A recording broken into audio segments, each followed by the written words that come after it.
Se ele tivesse quebrado a cabeça de um peixe ou rabinho e guardado para si, razoável isso.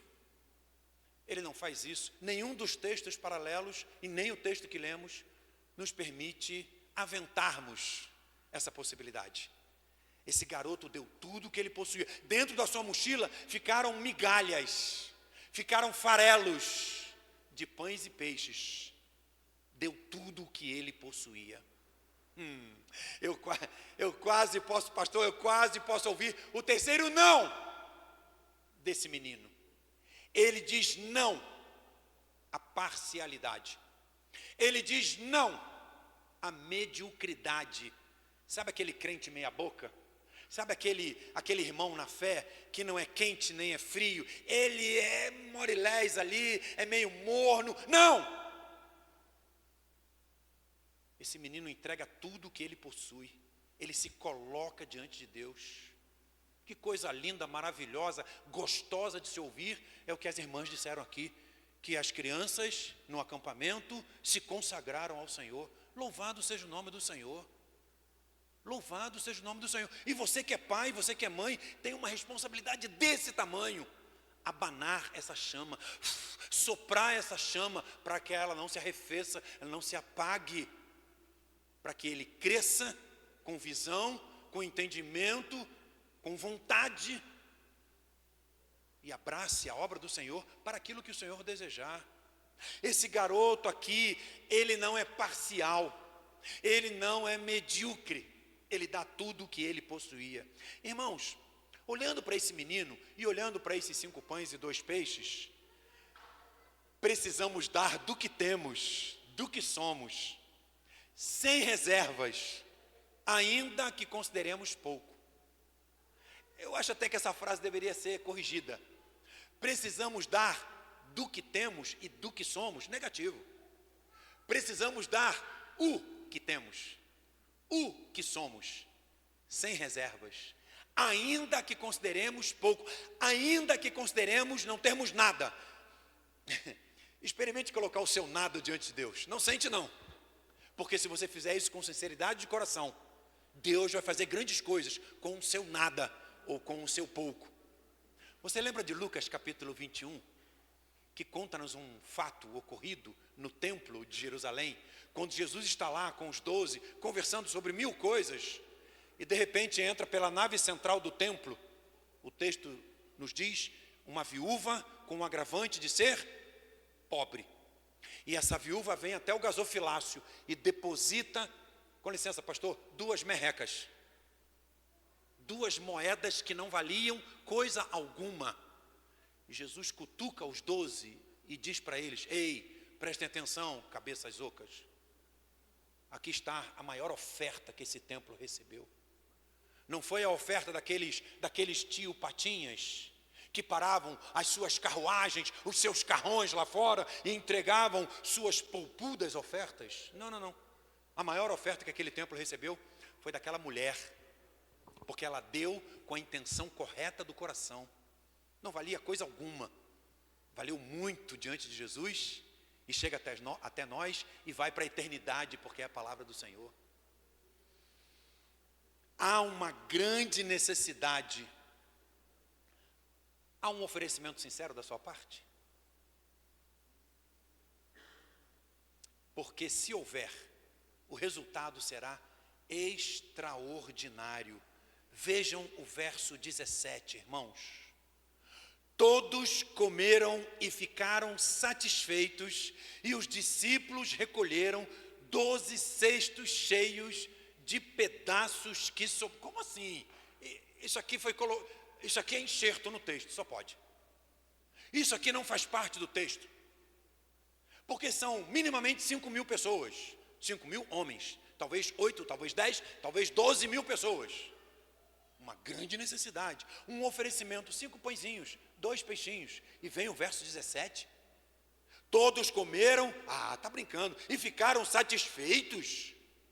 E como se não bastasse, os discípulos ainda recolhem 1 dúzia de cestos cheios de pães e peixes que sobraram. Como assim? Como é que tão pouco resultou em algo tão grande. Esse verso 17, será que faz parte do texto? A nossa mente matemática, a minha e a sua mente adulta, olha para isso, o verso 17, não sei não. É palavra de Deus, isso de fato ocorreu, e eu quero crer. Na verdade, eu creio que o resultado que nós lemos, que nós encontramos no verso 17, é fruto, é resultado do verso 16 e dos verbos que nós encontramos no verso 16. Verbos estes que fazem menção às ações de Jesus diante daquele absurdo: 5 pães e 2 peixes. Verso 16, quero ler esse verso 16. Estou voltando aqui no texto. Tomando Jesus os 5 pães e os 2 peixes, e olhando para o céu, deu graças e os partiu. Em seguida, entregou-os aos discípulos para que os servissem ao povo. 5 verbos. Primeiro verbo é o gerúndio, não é? É um gerúndio. Tomando Jesus os 5 pães e os 2 peixes. Irmãos, o Senhor aceita a nossa oferta. Ele não recusa. Então eu e você, nós não precisamos ter receio, não precisamos ter medo, porque Ele vai aceitar a nossa oferta, se dada com sinceridade de coração, como aquele menino deu, como a viúva pobre deu, de Lucas 21. Ele toma, não tomar aqui não é o sentido de pegar com violência, o tomar aqui é o sentido de aceitação. Ele aceita a nossa oferta. Tomando Jesus os 5 pães e os 2 peixes, segundo verbo, é um gerúndio também, né? E olhando para o céu, segunda ação de Jesus, foi levantar a sua fronte, e os seus olhos se fixaram no céu. Os seus olhos fitaram o céu. Sabe por quê? Porque Jesus reconheceu a origem daquela oferta, 5 pães e 2 peixes. Jesus sabia que aqueles 5 pães não tinham a origem nas mãos hábeis, provavelmente, da mãe daquele menino. Jesus sabia que aqueles 5 pães não tinha como fonte uma roça de cevada que foi cegada, que foi colhida e chegou até a casa dele, e a mãe preparou os ingredientes, etc., e botou num forninho a lenha. Negativo. Jesus sabia que a origem daqueles pães não estava na casa do menino, nem nas mãos hábeis da sua mãe. Jesus, ao olhar para o céu, ele entende perfeitamente de onde veio aqueles peixes, de onde vieram aqueles peixes. Não vieram, absolutamente, não vieram do Mar da Galileia. Não vieram de profissionais da pesca com tarrafa, ou com anzol, ou com arrastão, e pegaram aqueles peixes, e finalmente aqueles peixes chegaram na casa dos pais daquele menino, e aqueles peixes foram liofilizados, foram secados, e agora estão... Não. Jesus sabia que a origem daqueles pães e daqueles peixes estava no seu Pai. Ao levantar os seus olhos e fitar os céus, ao levantar os seus olhos e fixá-los no céu, Jesus estava reconhecendo a origem daquela oferta. Jesus tem a perspectiva correta. Eu preciso abrir um parênteses aqui. O que nós temos, quem nós somos, se deve a quem? Sem dúvida. Não se deve a uma herança que alguém recebeu, não se deve ao ralar numa faculdade ou um curso técnico e ter absorvido uma profissão e ter conquistado um bom emprego e com muita dedicação eu galguei e eu recebo um ótimo salário. Absolutamente. Não se deve a isso. E a palavra de Deus, ela fala disso claramente, especialmente naquele episódio, quando a igreja de Corinto estava dividida. Eu sou de Paulo, eu sou de Apolo, aí tem os espirituais, né? Eu sou de Jesus, como se isso ajudasse em alguma coisa. E Paulo faz uma série de argumentos, e dentro de um dos argumentos que Paulo faz ali, 1 Coríntios capítulo 4, verso 7, ele pergunta: quem é Paulo? Quem é Apolo? Verso 7 do capítulo 4 de 1 Coríntios. Quem torna você diferente de qualquer outra pessoa? Primeira pergunta. Segunda pergunta: o que você tem que não tenha recebido? Terceira pergunta: e se o recebeu, por que se orgulha? Como se assim não fosse. Qual é a perspectiva que você tem de você próprio? Qual é a perspectiva que eu tenho de mim mesmo? Aquilo que eu tenho, aquilo que eu sou, isso se deve a quem? A nossa família, a nossa igreja, o nosso emprego, o nosso salário. Isso se deve a quem? A mim? Ao meu esforço, à minha dedicação? Aqui está o apóstolo Paulo perguntando, e são perguntas cortantes, não é? Quem torna você, põe o seu nome aí, eu ponho o meu aqui. Quem torna você diferente de qualquer outra pessoa? O que você tem que não tenha recebido? E se o recebeu, por que se orgulha? Como se assim não fosse? Não é à toa que a Bíblia diz que a antessala da queda, da ruína, é o queixo levantado, não é? É o peito estufado, é a crista em pé, é o orgulho, a soberba. E por outro lado, a palavra de Deus diz que o Senhor vai exaltar quem? Os humildes. Vai exaltar aquele que senta no fundo e que é convidado a sentar na frente. Não vai exaltar aquele que senta na frente querendo receber o holofote, porque talvez o dono da festa mande ele sentar no fundo. O Senhor reconhece a origem daqueles pães e peixes. Eu e você precisamos reconhecer quem somos e o que temos. Terceiro verbo de 5. Tomando os 5 pães e os 2 peixes e olhando para o céu, deu graças. Segundo verbo é dar graças. O Senhor foi grato, foi agradecido ao seu pai. E tem uma lógica aí, não é? Ele recebe, ele olha para o céu, ele agradece ao seu pai. Ah, não sei, talvez a sua versão diga que os abençoou. Tem versão que diz aí que Jesus abençoou os pães e os peixes? Por favor, eu não vou arranjar briga com vocês, até porque eu tô sozinho aqui, né? Mas deixa eu dizer uma coisa para você. Nos manuscritos mais antigos, nas cópias consideradas mais fiéis, o que está grafado lá é que Jesus deu graças. Sim, quaisquer coisas nas mãos de Jesus, tem dele a sua bênção. Não há dúvida sobre isso, né? Jesus deu graças por aqueles pães, por aqueles peixes ao seu Pai. A voluntariedade agrada muito a Jesus, agrada muito ao Espírito Santo, agrada muito ao Senhor. Eu vou ser um pouco ousado aqui com o texto. Eu não tenho dúvidas, dificuldades para entender que Jesus foi grato àquele piá, àquele guri, àquele curumim, àquele menino, pela voluntariedade daquele garoto. Ninguém o forçou a fazer nada, ninguém o pressionou. O menino voluntariamente foi na direção de André, discípulo de Jesus, entregou seus pães e peixes, e André, por sua feita, colocou diante do Senhor. Ele é grato quando eu e você oferecemos a Ele com sinceridade de coração. Quarto verbo.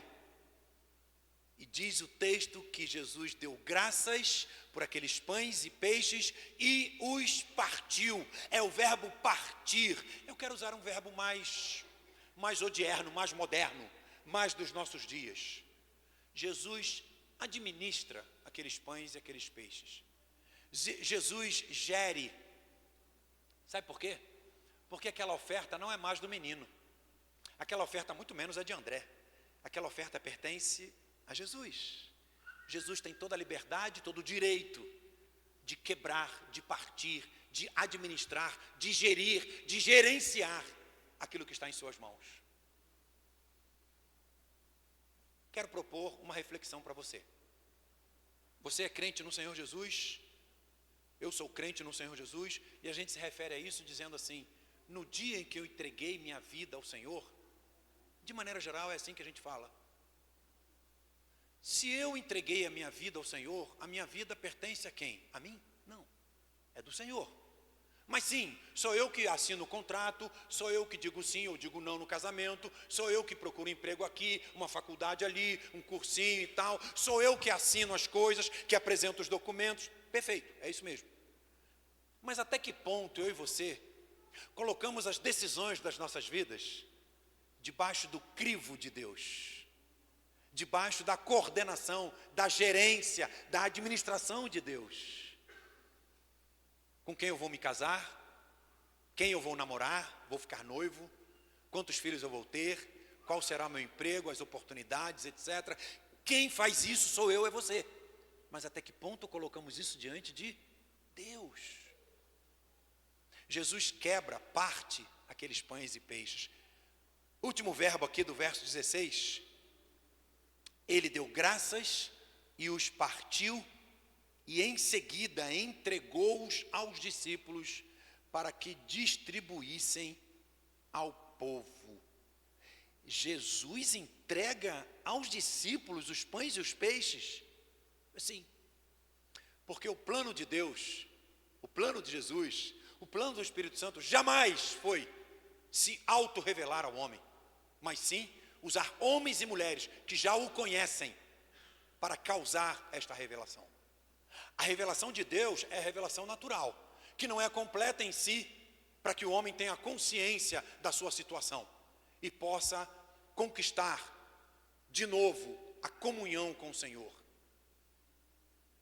Mas a ordem do Senhor é para que eu e você façamos isso, para que eu e você coloquemos diante dos homens e mulheres o nome de Jesus, a obra dele, o amor de Deus na pessoa de Jesus.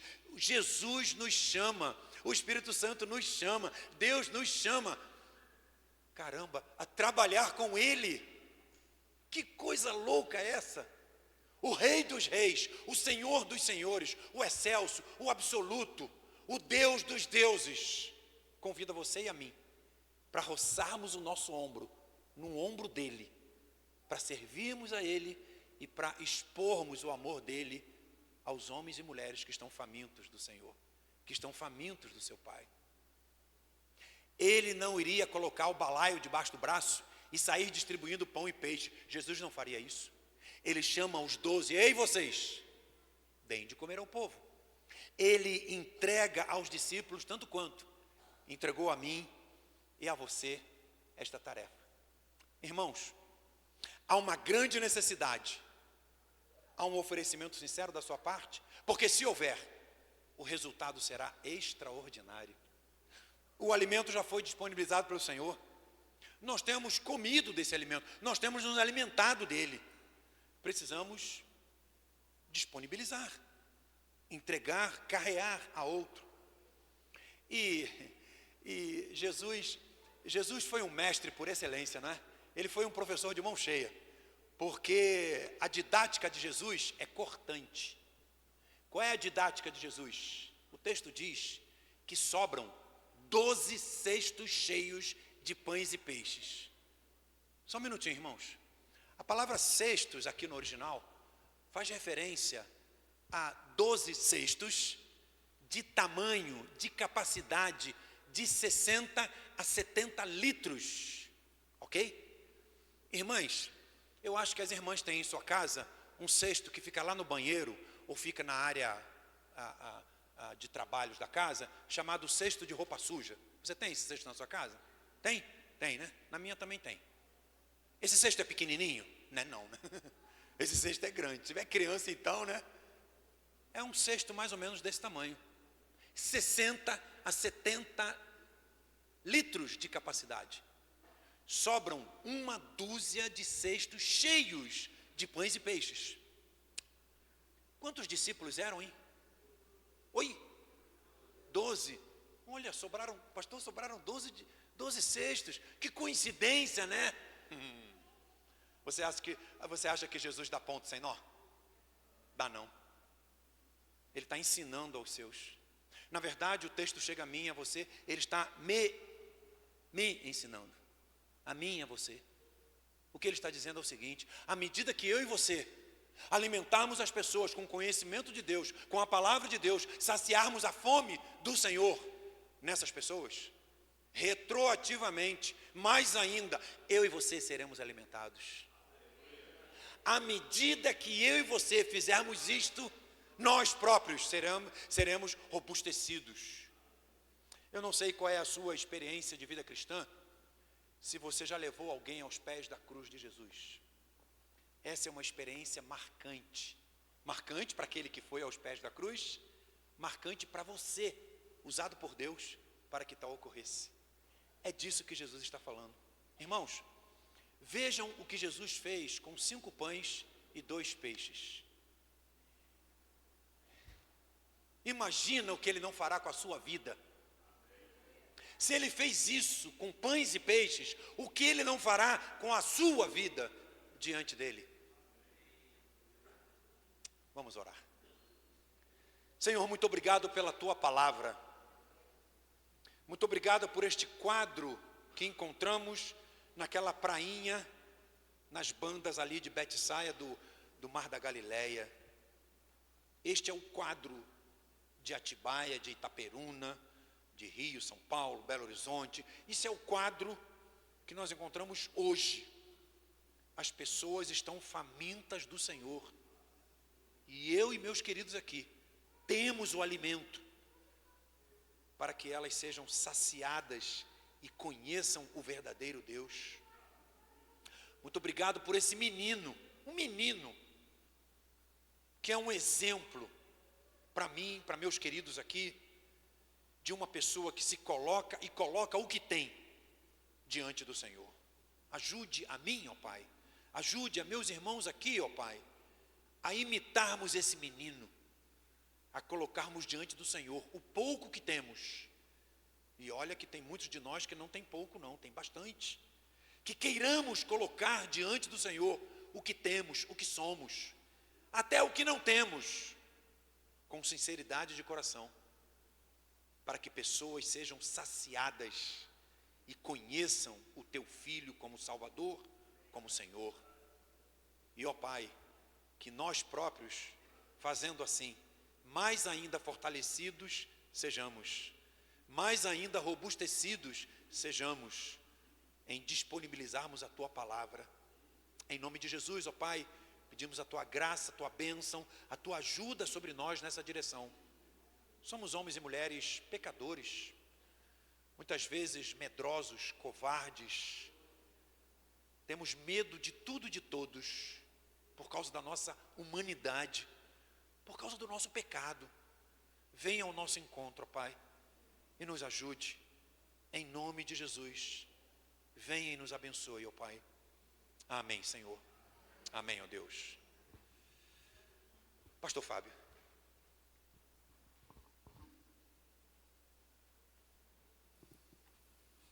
Amém. Vocês continuam felizes? Ah, que bom, pastor, viu? Fica à vontade. E aí, vocês entenderam? O que Deus está falando não é de hoje aqui. Nós recebemos uma palavra preciosa, penetrante, e eu gostaria muito que essa palavra entrasse bem fundo no seu coração e chacoalhasse o seu interior, e compreendesse que você não precisa ser um intelectual, não precisa ter uma formação acadêmica, não que isso seja ruim, pelo contrário, tudo isso é importantíssimo. Não precisa saber falar. O problema é que a gente se esconde atrás dessas justificativas e desculpas, porque eu só tenho alguns peixinhos, porque eu só tenho alguns pãezinhos, porque é o fulano que sabe falar, porque é o Deltrano que sabe agir, porque... E começa, né, um monte de desculpas, quando Deus está pronto para fazer um milagre na sua vida, quando Deus está pronto para multiplicar você, quando Deus está pronto, sabe, para te enviar ao coração dos perdidos, seja aqui em Itaperuna, seja pelo Brasil, os povos indígenas, seja aonde Ele quiser. Mas a questão é, como o pastor João colocou muito bem, até anotei, o menino quis oferecer algo diferente. Sim, eu sou menino. Sim, eu só tenho um pouquinho aqui na minha sacolinha aqui. Mas aquilo tinha muito valor para ele. O que você tem na sua sacolinha tem muito valor. Deus sabe, Deus te conhece, Deus está presente na sua vida, então Ele conhece você. É outra coisa, além de ser uma oferta diferente, uma oferta participativa. Eu quero fazer parte disso. Eu quero estar junto. O Ministério Infantil foi para o acampamento, foi uma turma para lá ajudar. Ótimo, prossigam. Mas não pode ser apenas no final de semana. Amanhã temos mais trabalho, na terça temos mais trabalho. Temos vidas se perdendo, temos crianças sendo corrompidas. Nós precisamos desejar, ansiar ser como esse menino. Eu quero participar disso aí. O que vocês estão fazendo aí, eu não sei. Mas foi Jesus que falou, então eu quero participar. E o terceiro ponto é: a oferta foi completa, foi tudo que ele tinha. Talvez para você é insignificante, mas Deus é especialista em tirar água da onde não existe água. Deus é especialista em ressuscitar mortos. Deus é especialista em fazer milagres no cemitério. Eu não sei onde está o seu coração. Eu não sei que tipo de coração você tem. Essa semana nas células nós estudamos sobre isso, nós conversamos sobre isso. O tipo de coração. Que tem, aonde tem estado os seus pensamentos, sua vida. Mas esta noite, pastor João entregou um recado de Deus, uma mensagem do Senhor. E você não pode sair daqui do jeito que entrou. E recordando você que não é de hoje que Deus tem aberto isso para nós. Precisamos agir. Vamos ficar em pé, queridos? E eu queria que você colocasse o seu coração diante do Senhor.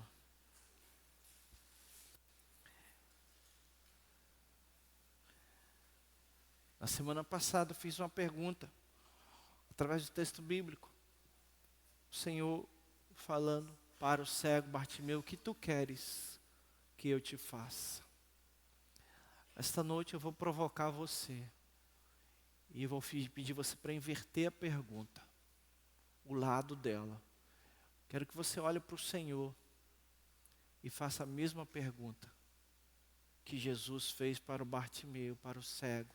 Pergunte para o Senhor: Senhor, o que o Senhor quer que eu faça? O que o Senhor quer de mim? Aonde o Senhor quer me enviar? Será que temos uma igreja neste lugar?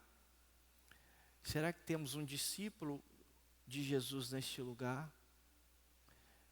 Será que temos um servo bom e fiel neste lugar? Eu creio que sim. Eu creio que você é um discípulo. Eu creio que você é um servo bom e fiel.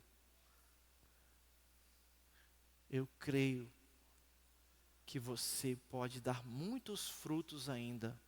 E esses frutos glorifiquem o Pai do nosso Senhor Jesus Cristo. Eu creio, queridos, que você tem muito mais que esse menino tinha. Alguns peixinhos, alguns pãezinhos, mas uma fé, uma disposição. Ah, queridos, quem nos dera podermos ver o que o Senhor está pronto a fazer através da sua vida. Pare de dizer eu não sei falar, pare de dizer eu sou tímido, pare de dizer que isso é para o outro. Receba a coragem do céu, a ousadia do céu, para dizer isso é para mim. Eu tenho aqui uma sacola cheia de peixes e pães, e eu vou alimentar a multidão. Eu vou alimentar a multidão. porque Deus está comigo e esta é a promessa dele. Amém? Então ore. Inverta a pergunta: Senhor, o que tu queres que eu faça? Semana passada a pergunta foi direcionada a você. Agora, você pergunte para ele.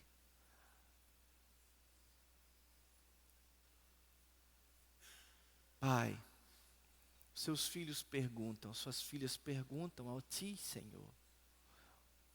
O que o Senhor quer que eles façam? O que o Senhor quer que eu, Fábio, faça? Como o profeta declarou, nós declaramos também nesta noite: eis-nos aqui, envia-nos, Senhor. Faça o que Tu queres de nós.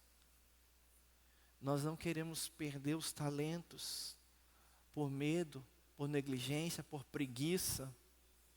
Nós queremos investi-los. Nós queremos que haja multiplicação de peixe e pão. Nós também temos as nossas necessidades, mas no ato de alimentar a multidão, sobra mais 12 cestos de pães para nós. Há uma recompensa, há uma promessa generosa de retorno para nós. Quem planta, colhe.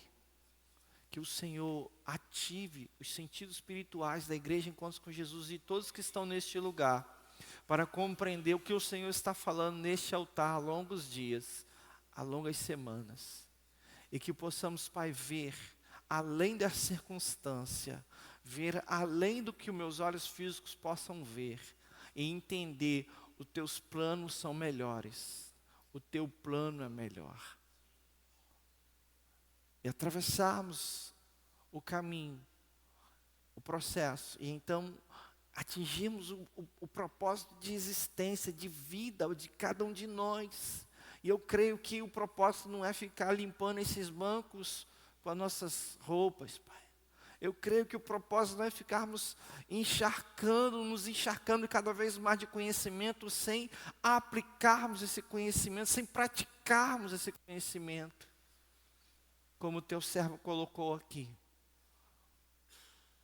Quando Jesus diz: alimentem vocês a multidão, é a palavra que precisa ser pregada para a multidão de perdidos lá fora.